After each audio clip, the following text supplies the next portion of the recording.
Alright, in this video I want to react to SELFMAXXER, and this video called Hair Loss is Not Normal. I don't think many of you realize just how unnatural the entire concept of hair loss is, right? If we look at the animal kingdom, there aren't basically any animals which lose their hair or any kind of fur that they were born with and that they grew up with. Yes, there are many animals that do lose their hair, but it's usually in cycles. Humans are kind of different though. We're kind of like naked apes. We basically have thinner hair, and that's for thermoregulation reasons. But it's not really true to say that other animals don't lose their hair, because they do. We just lose it in a different way. Right? That doesn't really occur unless the animal is sick, unless the animal is malnourished, unless the animal is subjugated to an unnatural environment Not always. filled with unnatural toxins, right? And it just baffles me how it has been accepted by the collective consciousness that hair loss is somehow completely normal, right? Just because like it's an aesthetic problem, people don't see the health ramifications in that. Okay, well, what about people who age extremely quickly? We assume by default that they are unhealthy. We assume by default that somebody who's 20 years old but looks 35, there is something wrong with that person's biochemistry. I've never seen anyone that is 20 and looks 35. Right? Now that's purely cosmetic, and now we go even further. We assume that men losing their hair is completely normal and it's just genetics and whatever. When we see a woman losing her hair, and when we see a woman, Hair loss in women is much more complex. For men, it's androgenic almost all the time. For women, they have problems with deficiencies way more often, problems with microinflammation, chronic inflammation, Belgian effluvium. Hair loss in women is way more rare and way more complex than it is in men. woman losing her hair in her youth, which by I've never seen women losing their hair in their youth. Maybe one case, but it's extremely rare. the way, this problem has been increasing. Some women have higher levels of testosterone, for example. They have PCOS, so they have higher DHT levels in their scalp. That can be a factor, but overall, it's extremely rare. I can't really remember, aside from just one case of young woman losing hair. As the years have gone by, of us not only being exposed to a very toxic environment, toxic foods, multiple deficiencies, demineralized food, not He's not wrong. enough sunlight, and there's so many things that play into it, right? The problem is, what percent of cases is he talking about? Because he is right, but in most cases, it's androgenic. It's not because of vitamin D deficiency. That does happen, but the majority of the time, it's a sensitivity to DHT in the hair follicles. So he's partially correct, but not entirely. And of course, the blasting of chemicals on the scalp and everything that really contributes to modern hair loss, right? So, No, when people use shampoos, they only use them for a few seconds. It's not enough to, penetrate the scalp and go to the bloodstream and make you lose hair or impact your androgens in one way or another, as far as I know. so when we look at a woman that is young and that is losing her hair Again, that's extremely rare.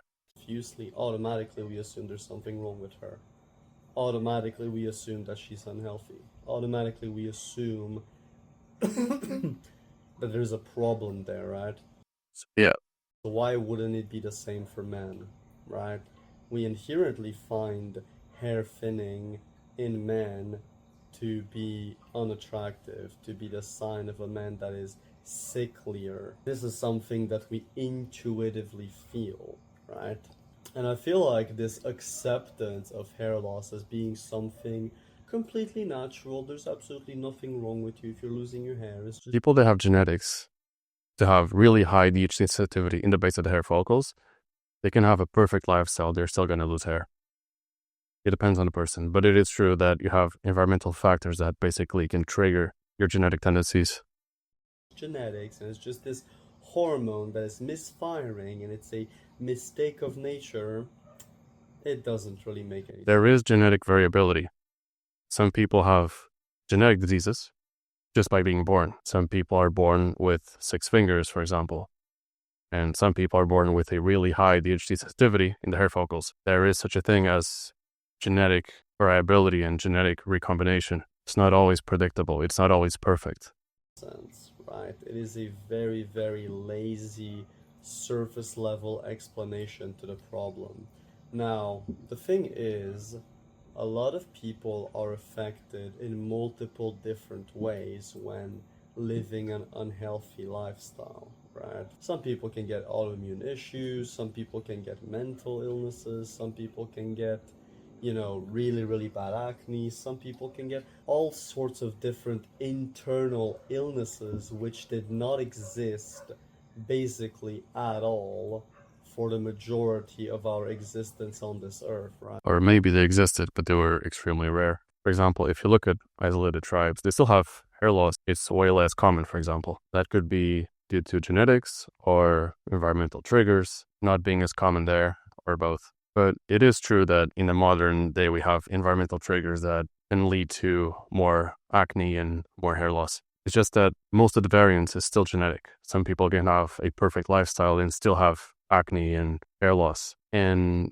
it's also really hard to isolate yourself from these modern things. There are positives and negatives of the modern state of things. We have better healthcare, we have clean water, but also we have pollution and higher chronic stress. For example, your ancestors, they had mostly acute stress, for example, from running away from predators. And nowadays we have way more of chronic stress, for example, being in debt and working all day, or studying too much, or being sleep deprived.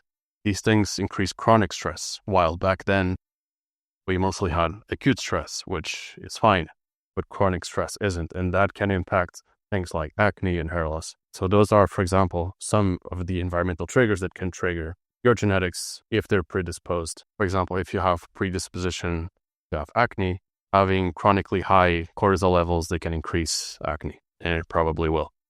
Right.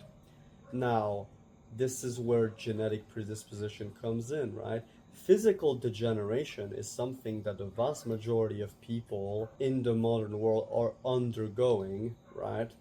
And that physical degeneration can manifest itself in different ways.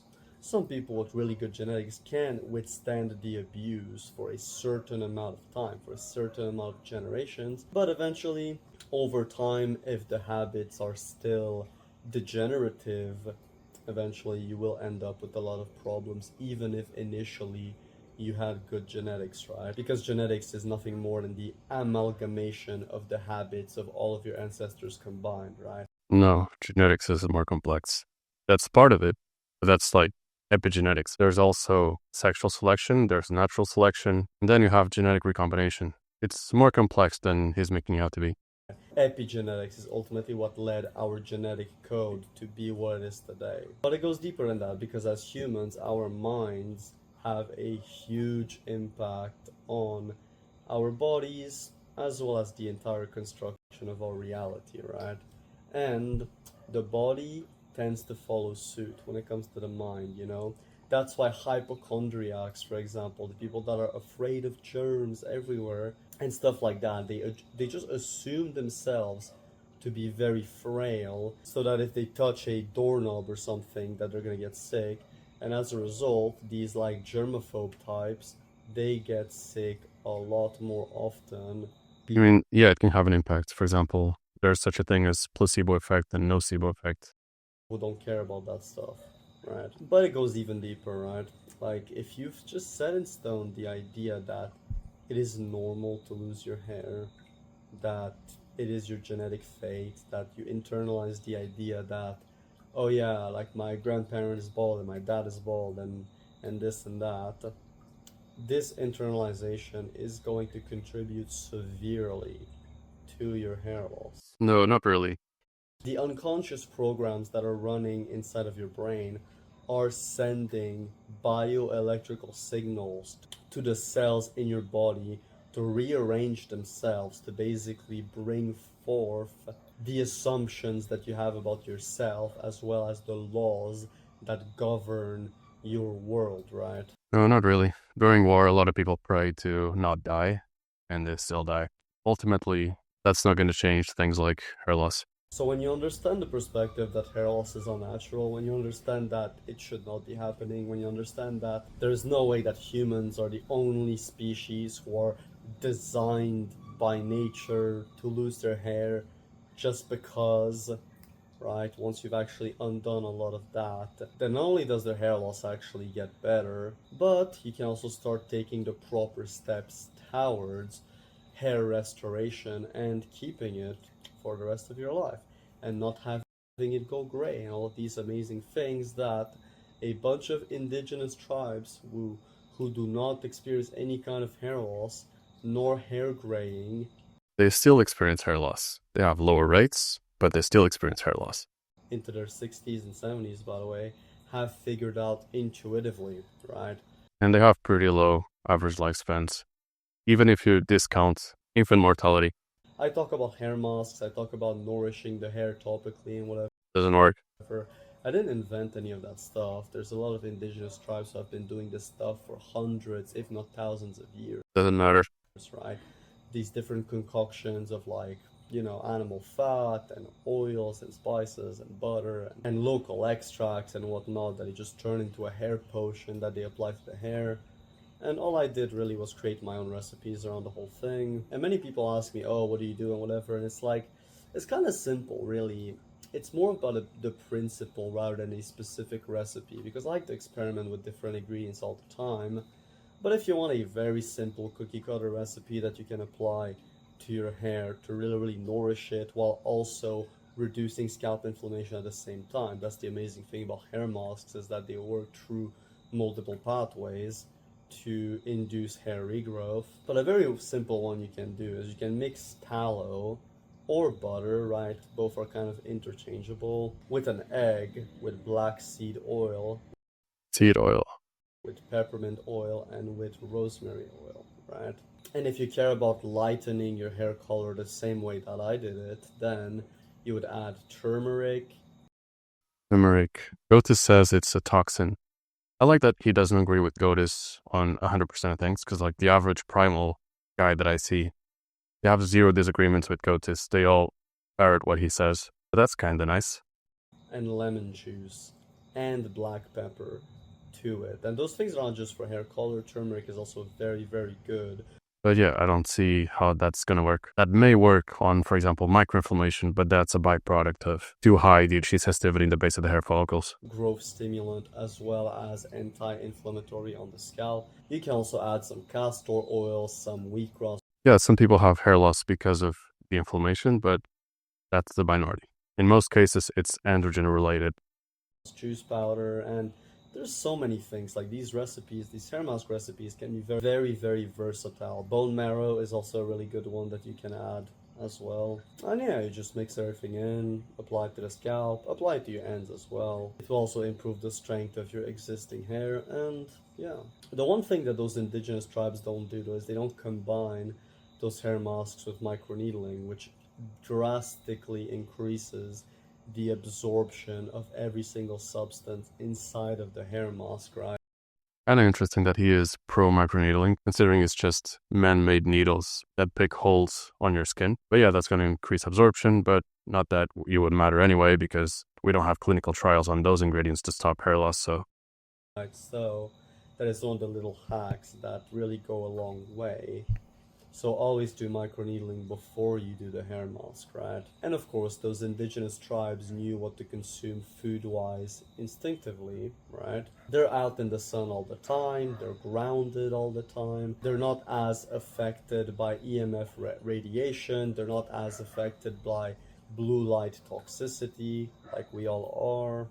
Yeah, it's a massive problem that we are so addicted to our computers and smartphones because it really fucks up your sleep. And that's one of the biggest reasons why we have higher rates of chronic inflammation and chronic stress nowadays, is because most of us are sleep deprived. And a lot of it is the blue light from the devices. And if you lived in one of these tribes, you would probably notice that you would sleep well pretty much every single day on average, because you wouldn't have the blue light from your smartphone nuking your melatonin production. Which also contributes to hair loss. They don't use all sorts of garbage toxic products that cause a bunch of internal issues, including hair loss, shampoos, conditioners, stuff like that. And this is what allows them to have pristine conditioned hair without a single person balding.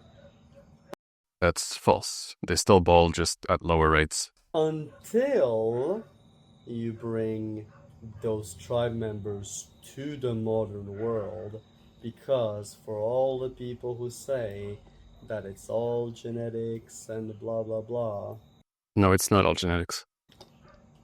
listen to me. You take these indigenous tribe members who experience virtually no hair loss, you put them in the modern world, and what has been observed times and times again, Yeah, they will have much higher rates of acne and also hair loss. is that they start experiencing hair loss. And They still had it, just lower rates, like I said. every single time. It's the same with dental structure, it's the same facial structure. If you look at the Native Americans, for The dental structure and facial structure thing is interesting because I do agree that in the modern day, we have a huge problem with nutrient deficiencies, especially when it comes to kids, because in the USA, for example, most of the foods that we are feeding to kids are ultra processed. They're junk food. And that's what you're giving to kids while they're in development, which I don't know how we're doing it without giving a second thought. It's just that maybe parents are too busy to think, but it's just so stupid. And of course, if you ask the kids, they're going to choose junk food every single time because it's more palatable. But you're giving foods that have almost no nutrients to kids while they're in development, which is really stupid, in my opinion. Like, why are we giving every single day chocolate and candy and white bread and stuff like that to kids while they're in development? Doesn't make any sense. So I agree in that aspect of the lack of nutrients part. And also, some people say this is cope. Goethe says this is cope, but I don't believe it is cope because we do have studies on this. That if you chew hard foods, for example, could be raw meat, but could also be whole plant foods like fruits, vegetables, things that force you to chew, basically, instead of things that are pre-processed, like smoothies and bread. Things that force you to chew, they're actually better for dental development. And they actually can create pressure to expand your palate from almost all directions. So I do agree with that aspect. I think modern foods are too low in nutrients and too low in toughness, basically. If kids chew tough foods, and we do have studies on this, they end up with bigger palates, and it can impact your facial structure. If you look at tribes, they do have wider palates in general, and they eat tougher foods. We also have studies on monkeys showing that. Yeah, it's an interesting topic, actually. For example, none of them lose their hair when they are in their natural environment, living Overstatements, some of them still do because of genetics. according to their ancestral traditions, right? They have this long, luscious hair with no loss. But if you live in Canada, you know for a fact that a lot of the natives who live in the modern world, with all of us brainwashed NPCs, a lot of them lose hair, a lot of them start going bald. And genetically, none of their ancestors did, right? But you have to look at it holistically, not everybody has the same exact bottlenecks that affect them in the same way. Some people, blue light toxicity is going to affect them more than other people. Some people, it's going to be the diet that's really impactful. The elimination of gluten, the supercharged mineralization of the body. Some people, it's going to be an iodine deficiency, right? Very, very common. For some people, Yeah, it's true that every case is different, but what he's not mentioning is that the sensitivity to DHT in the androgen receptors at the base of the hair follicle is still most of the variance when it comes to hair loss. Yes, the causes are complex, and there's many mechanisms by which you can get hair loss, but most of the variance is still androgenic and genetic.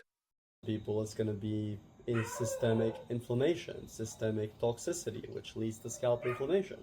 Some people at this point, it came into scalp tightness, which is one of the final steps No, there's no evidence that scalp tightness increases hair loss. of the hair loss equation. So then massaging the scalp alongside implementing those other No, not going to do anything. Just wasting your time. And I used to fall for this. When I was a teenager, I would be massaging my scalp just because people on YouTube said it's going to increase hair growth and stop hair loss, and it wasn't the case. Just wanted to increase hair growth because I wanted longer hair. It ended up looking really bad, by the way. Not everyone looks good with long hair. I looked like a school shooter. Things to reduce inflammation can really help to bring back the hair. And this is what really annoys me with this whole hair loss space. Even the people who claim all these single natural methods, monotherapy. Oh yeah, just do red light therapy, you'll be fine. Oh yeah, just do rosemary oil, you'll be fine. It's like, nah, dude. All of those things are completely useless if you're not combining them and if you're not addressing the root cause, which is scalp inflammation, which is downstream from systemic inflammation, systemic toxicity. No, scalp microinflammation is, in most cases, downstream from too high of a DHT sensitivity in the base of the hair follicles. It's DHT that is the precursor, not the byproduct. But of course, it depends on the case. I'm just saying in most cases, it's DHT that is a precursor. In some cases, it's the opposite thing. Nutritional deficiencies, etc. It is when you combine many of these bottlenecks, of these treatments, that you finally see the magic happen, right? But I like the multi-layered approach. For example, I'm not one to say, oh, just take a 5-AR inhibitor. I think it should target multiple pathways when it comes to not only health, but also SELFMAXXER. I don't think it should just do one thing or a certain monotherapy. I think it should have a really healthy diet and also inhibit 5-AR and also downregulate your highly reactive sebaceous glands. There's a lot of components. It's multi-layered. Don't just focus on one simple monotherapy that is going to change your life. So I like his take here, generally speaking. And the thing is, a lot of people are amazed by this information. A lot of people are amazed by the progress that they are making at a very rapid pace. Even I am surprised. And I get so many comments about it on my YouTube, in my community, etc. But ultimately, I don't think any of this is crazy. Not to downplay your progress, but if you had a man bun right now, you would look like you're severely balding. So I think you're kind of ignoring that your hairstyle is making you look like you have much less hair loss than you actually do. Your hair was always meant to be yours. It was God-given to you from birth, right? I'm only helping you reclaim what was supposed to always be yours and to stay with you for the rest of your life, right? It's not that I'm pulling off any kind of miracles or whatever. It's more so that I'm running a factory reset and I'm putting you where you should have been all along, right? There's nothing crazy about reversing hair loss naturally because hair loss is unnatural to begin with. Nobody is ever supposed to lose their hair. In nature, human, lion, whatever animal you can think of, it is completely unnatural to lose your hair. Not true. Other animals lose it too, but in different patterns, different timelines, etc. Bar none. But of course, the people always say, oh, there's no scientific studies backing up your claims and whatnot. And it's like, not everything has been observed by scientific studies, right? Something can be true before it has been observed by a meta-analysis, Are the things we know to be true today completely false 100 years ago just because it wasn't observed by a meta-analysis? All the things you can buy at the supermarket, they've probably been studied. They've probably been tested at least once. And we have millions of studies. So chances are all these things like turmeric, they have probably been tested for hair loss if you look for it. And scalp massages and scalp tension theory. These things have been tested. We do have studies. So I don't know why he's saying that we don't have any. No, right? That's ludicrous. So instead of relying on studies, instead of being left behind, waiting for the bullshit medical consensus who has an agenda, as we all know. Not all. Sometimes they're independent.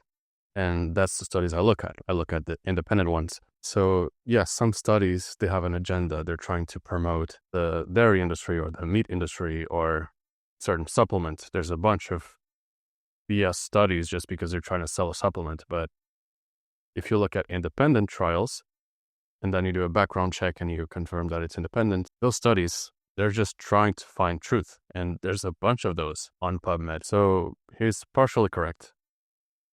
But not all studies are trying to push an agenda or trying to sell a product. Do your own experiments and only trust your personal experience. Only trust what it is that you can observe in your own life. No, not really, because averages are way more powerful than exceptions. But I would say he is correct in the sense that you should do blood tests. And if they're fine, that means your diet is working for you. In that case, he is correct about personal experience. Although it's not what he said, I do think that would be an accurate assessment. I think to truly prove that you're healthy and that your diet and lifestyle is healthy, you should try to get a blood test. And if everything is in a healthy range, that means you're doing fine. And that means what you're doing is working well for you. And I cannot stress this enough, right? And as a final note, just give... Because I don't really believe in feelings being a good indicator, right? Because a lot of people, they feel amazing, but all they eat is junk food all the time. And when you were a kid, you were eating a lot of junk food and you still felt pretty good. It doesn't really matter how you feel right now. You can be euphoric and still unhealthy. I mean, I'm sure there's a correlation, but overall, you should do blood tests, see how healthy you are to confirm it, and also rely on scientific data. Give up the old story that hair loss is natural. Just give up the idea that it's genetics. It is epigenetics, okay? You have the... No, it's partially epigenetics, and partially genetics, and partially environmental triggers. You're just oversimplifying it. Genes that make you express hair loss as a result of early physical degeneration. That's fine, but those genes don't have to be activated. I mean, he's right. The genes don't have to be activated. And in a lot of people, they are because of modern environmental triggers, like insulin spikes, like chronically elevated cortisol and inflammation, like nutrient deficiencies. So he's right in that aspect. Just that it's more complex. Some people can do everything right and still have hair loss, just because they're so genetically sensitive to DHT, the androgen receptor at the base of the hair follicles. We can unactivate them and we can actually activate positive hair growth genes. No, not really. Most people cannot reverse hair loss from lifestyle alone. By doing everything correctly, by implementing the hair maxing protocol, right? But again, it's not a magic pill. It takes a lot of consistency, a lot of dedication, and a lot of unwavering. By the way, I don't deny that his methods, for example, can work for some people, because some people, they have hair loss because of insulin spikes, and same thing for acne, and perhaps not eating any carbs is going to fix that for you. But I'm saying in general, in most people, it's more complex, and hair loss has mostly to do with genetic sensitivity to DHT. On your end, because some people get an initial shedding phase, some people take more time to see results than others, but all paths ultimately lead to the same destination. Also, one big thing is to stop jerking off, okay? I'm gonna make a video on semen retention at some point, but trust me, dude, even on a scientific level, releasing your seed every single day means that you're not only spiking your prolactin, but it is... That's BS. But I do agree that you should not jerk off in general, because it's a waste of time. You're going to want more of it instead of being satiated and satisfied. So yeah, just don't do it because it's a waste of time. It has nothing to do with prolactin increasing, hair loss. Like, no, all that has been debunked. It's not going to increase your testosterone, and it's not going to decrease. It's not going to do anything special, because if it does, it's acute, not chronic.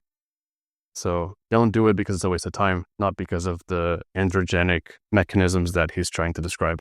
Is being elevated for hours upon hours on end after the climax. And doing that every single day, multiple times a day, is going to impact your hair loss severely, because prolactin is extremely inflammatory. I mean, if you're doing it every single day, multiple times a day, get a job. Your problem is just too much free time. The cure to addiction is being occupied, being so busy that you cannot have any addiction. And some people, they need to be occupied all day because they have a really high tendency to get addicted. If that's you, please get a job. Don't jerk off all day. Scalp. So much so that excess prolactin, even in women, causes them hair loss, right? And there's also the aspect that you're letting out your life force, which can be used to rebuild the body and to grow stronger, thicker, more beautiful hair. And many people have reported hair benefits when hopping on semen retention. But obviously, that is one tool of all of the tools available in your toolbox that play off of each other to achieve proper hair maxing. Anyways, if you're still with me, I really appreciate you. And as always, keep ascending. All right, I guess that's it. I mean, he's right on some things, but he's partially right. He's ignoring a lot of the nuance. He's downplaying how genetic sensitivity to DHT at the androgen receptor level at the base of the hair follicles, how that's most of the variance when it comes to hair loss. But yeah, he's not wrong about the environmental triggers overall. But yeah, that was a pretty long video, and I hope you enjoyed it. And if you want, you can join my School community. Okay, bye.